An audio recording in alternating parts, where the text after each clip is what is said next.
Hello नमस्कार छात्रों, आपका मुरली ग्लोबल स्टडी चैनल में बहुत बहुत स्वागत है।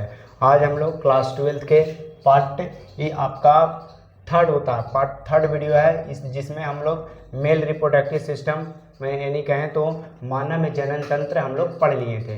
अब हम लोग पढ़ेंगे मादा में जनन तंत्र। यहाँ पे लिख दिए हैं कि क्लास 12 बायोलॉजी होगा, ये आपका बायोलॉजी का पढ़ाया जाएगा और बताता है ये चैप्टर नंबर आपका 3 है। कौन सा चैप्टर है? 3 है, मानव जनन तंत्र, जो कि इंग्लिश में बोलते हैं ह्यूमन रिप्रोडक्टिव सिस्टम। इसको क्या बोलते हैं? Human reproductive system. तंत्र के मतलब होता है मशीन, सिस्टम के मतलब होता है मशीन। माने इसके बारे में जो हम लोग पढ़ेंगे ये महिला के बारे में या मानव के बारे में, मानव के जनन तंत्र के बारे में पढ़ेंगे। मानव के जनन जो प्रक्रिया होता है, किसे किसे जनन होता है, उसके बारे में इसमें अध्ययन करेंगे। सबसे पहला आपका बात बोलता है जिसमें इसमें हम लोग जो है मेल रिप्रोडक्टिव सिस्टम पढ़ लिए थे। मैंने बोले तो मानव जनन तंत्र पढ़ लिए थे। अब जो हम लोग पढ़ेंगे वो मादा जनन तंत्र पढ़ेंगे, जिसको फीमेल रिप्रोडक्टिव सिस्टम बोलते हैं, जो कि यहाँ पे लिख दिया है हम कि मादा जनन तंत्र, जिसको इंग्लिश में फीमेल रिप्रोडक्टिव सिस्टम बोलते हैं। इसको हम लोग 2 भाग में बांट करके पढ़ेंगे। कितना भाग में? 2 भाग में। तब फीमेल रिप्रोडक्टिव सिस्टम में लिखे हैं कि एक प्राथमिक जनन अंग, इसको 2 भाग में बांटेंगे। एक प्राथमिक जनन अंग में बांट दिया जाता है और दूसरा आपका जो है द्वितीय लैंगिक जनन अंग में बांट दिए हैं। तो इसमें 2 भाग में बांट दिए हैं। एक है आपका प्राथमिक लैंगिक अंग, एक क्या है? प्राथमिक लैंगिक अंग, और दूसरा का आपका है द्वितीय लैंगिक अंग। चलिए इन दोनों के बारे में बारी बारी से अध्ययन कर लेते हैं। प्राथमिक लैंगिक अंग, जैसे हम लोग मानव में पढ़े थे, प्राथमिक अंग में हम लोग वृषण के पढ़े थे कि मानव के प्राथमिक अंग कौन कहलाता है? तो वृषण कहलाता है। उसी तरह से मादा में प्राथमिक अंग कौन कहलाता है? तो आपका ओवरी कहलाता है या अंडाशय कहलाता है। कौन कहलाता है? ओवरी या अंडाशय। ये बात के जरूर याद रखिएगा, इंपॉर्टेंट होता है। ऑब्जेक्टिव में आपके पूछ सकता है आपसे कि बताइए कि मादा में प्राथमिक अंग कौन कहलाता था? प्राथमिक अंग मादा में लैंगिक जनन के अंग जो है प्राथमिक अंग कौन कहलाएगा? तो आपका जो है अंडाशय कहलाएगा या ओवरी कहलाएगा। इसी को हम लोग अंडाशय का, देखिए अंडाशय आपको डायग्राम में दर्शा दिए हैं। ये जो गोल अंडाकार संरचना होता है, गोल अंडाकार, देखिए आप देख सकते हैं गोल अंडाकार संरचना जो होता है वो जो होता है क्या होता है? अंडाशय। अंडाशय का मुख्य काम जो होता है वो अंडाणु का निर्माण करना होता है। फीमेल गैमेट को जो है इसको प्रोड्यूस करना काम होता है, यानी अंडाणु को उत्पन्न करना। चलिए ये बात आप लोग क्लियर हो गया होगा कि अंडाशय किसको कहते हैं। तो अंडाशय जो आपको है ये आपका लिख दिया है। दूसरा आपका बताया कि मादा युग्मक या अंडाणु, इसको क्या बोलते हैं? मादा युग्मक या अंडाणु। तो मादा युग्मक या अंडाणु का निर्माण और परिपक्व करता है। ये जो अंडाशय है, अंडाशय का मुख्य रूप से काम जो होता है वो अंडाणु को निर्माण करना और उसको परिपक्व करना। परिपक्व कहें तो मेच्योर करना, तंदुरुस्त बना, भरपूर बना देना। मन कहें तो एक परिपक्व का मतलब क्या बता सकते हैं? परिपक्व का मतलब परिपक्व होता है। चलिए यहाँ तक आप लोग के बात क्लियर हो गया। यही बात लिखे हैं इसका कि अंडाशय का काम क्या होता है, अंडाशय का काम क्या होता है। तो यही बात लिखे हैं कि मादा युग्मक या अंडाणु। मादा युग्मक को हम लोग अंडाणु के नाम से भी जानते हैं। इसके बाद लिखे हैं मादा युग्मक या अंडाणु का निर्माण और परिपक्व करता है। क्या करता है? निर्माण और परिपक्व करता है। चलिए यहाँ तक आप लोग के क्लियर हो गया होगा। नीचे लिखे हैं फीमेल सेक्स हार्मोन या मादा जनन हार्मोन का स्राव करता है। ये जो आपका क्या बोलते हैं अंडाशय, अंडाशय का मुख्य काम क्या है? एक तो है इसका 2 काम मुख्य रूप से है। इसका पहला काम आपका है कि अंडाणु को निर्माण करेगा, दूसरा का जो है फीमेल सेक्स हार्मोन का रिलीज करेगा। फीमेल सेक्स हार्मोन कहें तो जैसे फीमेल का स्तन बढ़ना, फिर पतला आवाज़ होना, फीमेल के जननांग अंग पर बाल आना, ये तरह तरह के जो फीमेल में अपना लक्षण होता है वो लक्षण जो है ये किस हार्मोन के कारण होता है? तो फीमेल सेक्स हार्मोन के कारण होता है। और फीमेल सेक्स हार्मोन कहाँ से स्रावित होता है, कहाँ से रिलीज होता है? तो आपका अंडाशय से होता है। कहाँ से होता है? अंडाशय से। आप लोग अंडाशय देख सकते हैं। तो अंडाशय का मुख्य रूप से 2 काम आपसे पूछा जाए कि कौन कौन काम है? तो पहले का अंडाणु का निर्माण करना और दूसरा का फीमेल सेक्स हार्मोन का निर्माण करना, यानी मादा हार्मोन का निर्माण करना, मादा जनन हार्मोन का निर्माण करना। चलिए इसके बारे में आप लोग बहुत बढ़िया से आप लोग समझ गए होंगे। चलिए इसके बारे में हमको अब नहीं लगता है कि डिस्क्राइब किया जा सकता है। इतना से ज़्यादा हमको नहीं लगता है कि आपको कुछ समझने वाला इसमें बचा हुआ है।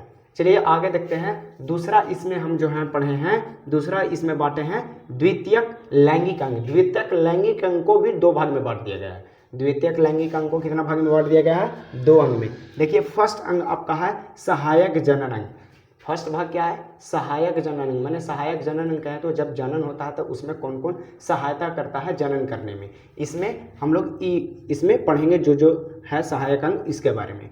फिर आपका है सहायक ग्रंथि।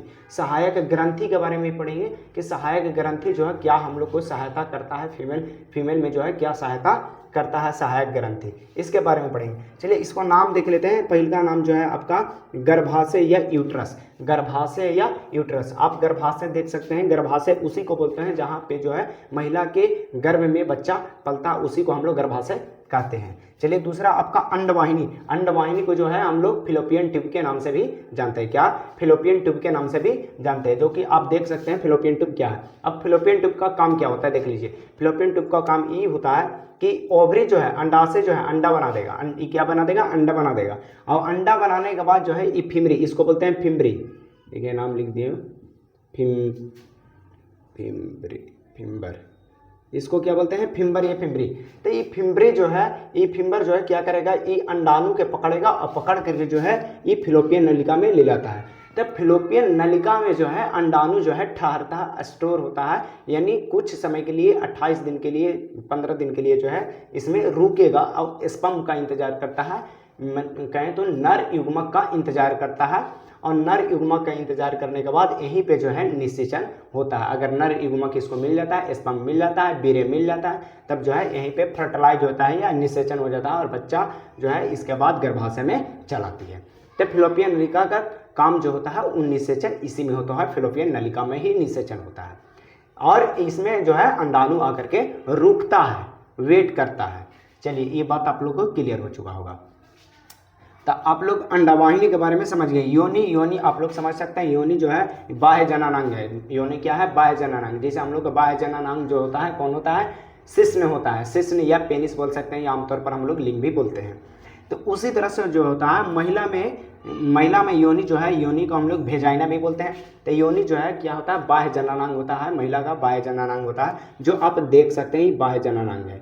माने यहीं से जो है पुरुष का पेनिस जो है इसके अंदर इनसाइड होता है। इनसाइड होने के बाद जो है स्पर्म निकल करके फिलोपियन ट्यूब तक पहुंचता है और फिलोपियन ट्यूब में निषेचन कर जाता है। क्योंकि हम लोग जानते हैं कि फिलोपियन ट्यूब में ही अंडाणु वेट करता है। चलिए यहाँ तक आप लोग बात क्लियर हो गया। इसके बाद हम लोग पढ़ेंगे ब्रोथोलिन ग्रंथि के बारे में, और फिर इसके बाद स्तन ग्रंथि के बारे में। तो ब्रोथोलिन ग्रंथि के बारे में हम लोग पढ़ेंगे कि हम लोग में जो है बाल क्यों आ जाता है, महिला के जनन अंग में बाल क्यों आ जाता है। फिर हम लोग पढ़ेंगे इसके बारे में जो है ब्रोथोलिन में कि महिला का आवाज़ क्यों पतला हो जाता है। इस ब्रोथोलिन के बारे में हम लोग ब्रोथोलिन ग्रंथि में इस सब चीज़ को चर्चा करेंगे, जब इसको हम लोग स्पेशल पढ़ेंगे। तो फिर बोलता है स्तन ग्रंथि। स्तन ग्रंथि जिसको हम लोग मेमरी ग्लैंड के नाम से भी जानते हैं। मेमरी ग्लैंड कहें तो माँ का जो स्तन होता है, जिसको बोल सकते हैं मिल्क ग्लैंड। आमतौर पर क्या बोल सकते हैं, मिल्क ग्लैंड, दूध का थन। तो उसमें जो है क्या इसका प्रक्रिया होता है, उसको एक प्रकार के ग्रंथि बोला जाता है। मेमरी ग्लैंड को क्या बोला जाता है, एक प्रकार के ग्रंथि बोला जाता है। चलिए यहाँ तक आप लोग बात हम लोग को लगता है कि समझ गए होंगे। अब इसमें देख लीजिए डायग्राम जो है हम बना दिए हैं। ये जो आपका होता है ये फिलोपियन ट्यूब होता है, ये आपका फीमेल रिप्रोडक्टिव सिस्टम है। सबसे पहले इसमें देखिए कि ये जो आपका है ये आपका है फिलोपियन ट्यूब। ये फिलोपियन ट्यूब में काम क्या होता है कि इसमें अंडाणु जो है वेट करता है। अंडाणु क्या करता है, वेट करता है। वहीं पे आप देख लीजिए अंडाशय के, ये अंडाशय एक जोड़ी होता है। अंडाशय कितना जोड़ी होता है, एक जोड़ी। एक जोड़ी कहें तो दो होता है, संख्या में पूछे तो दो और जोड़ी में पूछे तो एक जोड़ी होता है। दो जोड़ी बोल रहा है, एक जोड़ी। ये जो है अंडाशय जो है एक जोड़ी होता है और संख्या में पूछे तो दो होता है। सबसे पहले देखिए ये अंडाणु जो है, अंडाशय जो है, अंडाशय में अंडाणु का निर्माण होता है, यानी कहे तो एग का निर्माण होता है, फीमेल एग का निर्माण होता है, मादा युग्म का निर्माण होता है। सब नाम सेम है, आप अंडाणु बोलिए, मादा युग्म बोलिए, फीमेल एग बोलिए, सब बात सेम है। तो इसमें जो है फीमेल एग का निर्माण होता है। और फीमेल एग का निर्माण होने के बाद ये जो फिम्बरी है, ये फिम्बरी क्या करेगा, अंडा को पकड़ेगा। अंडा को पकड़ने, हम लोग जानते हैं कि अंडाणु जो है वो प्रचलन नहीं होता, वो चल नहीं सकता है। तो फिम्बरी जो है पकड़ेगा ये अंडाणु को और पकड़ करके जो है फिलोपियन ट्यूब तक पहुंचा देगा। कहाँ तक पहुंचा देगा? फिलोपियन ट्यूब तक। अब फिलोपियन ट्यूब में जो है वेट करेगा, अंडाणु जो है वेट करेगा किसका? स्पर्म का या वीर्य का वेट करता है। और जैसे ही किसी पुरुष के संपर्क में महिला जाती है और उसमें स्पर्म इनहेंस होता है, इनसाइड होता है, तो स्पर्म जो है तुरंत यहाँ पे जो है अंडाणु से जो है फर्टिलाइज कर करके और एक जाइगोट का निर्माण कर लेता है। फिर यहाँ तक आप लोग बात समझ गए हैं, फिमरी समझ गए, अंडाशय समझ गए, फिर आपका जो है फिलोपियन ट्यूब समझ गए। चलिए आगे बढ़ते हैं। इसमें आगे आपका है गर्भाशय। अब गर्भाशय का काम क्या होता है? गर्भाशय का काम होता है, बोल सकते हैं कि इसमें बच्चा जो है पलता है। इसमें क्या होता है? बच्चा पलता है। तो आमतौर पर हम लोग गर्भाशय को उसको बोलते हैं इसमें बच्चा पलता है। तो इसमें क्या होता है? बच्चा को पाला जाता है। चलिए, तो आप बच्चा इसमें आता है कैसे? यहाँ पे आपका स्पर्म और अंडाणु दोनों निषेचन कर दिया, दोनों क्या हुआ? निषेचन किया, और निषेचन करने के बाद तुरंत जो है कहाँ पे चलाएगा? गर्भाशय में। और माँ के गर्भाशय में आने के बाद जो है यहीं पे इसका पालन भरपाई होता है। चलिए, तो इसमें जो है बच्चा का पालन होता है। फिर है आपका सर्विक्स। सर्विक्स या हिंदी में इसको बोलते हैं ग्रीवा या गर्भाशय ग्रीवा भी। अब गर्भाशय ग्रीवा का काम क्या होता है? गर्भाशय ग्रीवा जो है ये भेजाइन यानी योनि, महिला का जो योनि होता है, बाह्य जननांग योनि और गर्भाशय दोनों को कनेक्ट करता है, दोनों को जोड़ता है, दोनों को क्या करता है? जोड़ता है। जैसे हम बोल सकते हैं ई एक मार्कर है और एक ठो ई मार्कर है, ये दोनों को जो जोड़ने वाला होगा इसका लास्ट छोर और इसका लास्ट छोर दोनों जोड़ रहा है। उसी तरह से जो है गर्भाशय और भेजाइना को जो है जोड़ने में कौन मदद करता है? तो ग्रीवा करता है या गर्भाशय ग्रीवा करता है। चलिए, यहाँ तक आप लोग बात समझिए। योनि का मतलब आप लोग आमतौर पर बहुत बढ़िया से समझ रहे होंगे। तो हमको नहीं लगता होगा कि यहाँ तक किसी भी तरह के परेशानी आपको होगा। अगर किसी भी तरह के परेशानी होगा तो आप कमेंट बॉक्स में ज़रूर बताइएगा। और प्लीज़ हमको सपोर्ट भी कीजिए, और अगर सपोर्ट करते हैं तो हमको इससे भी बेहतर वीडियो बनाने का मोटिवेट मिलता है। Thank you so much.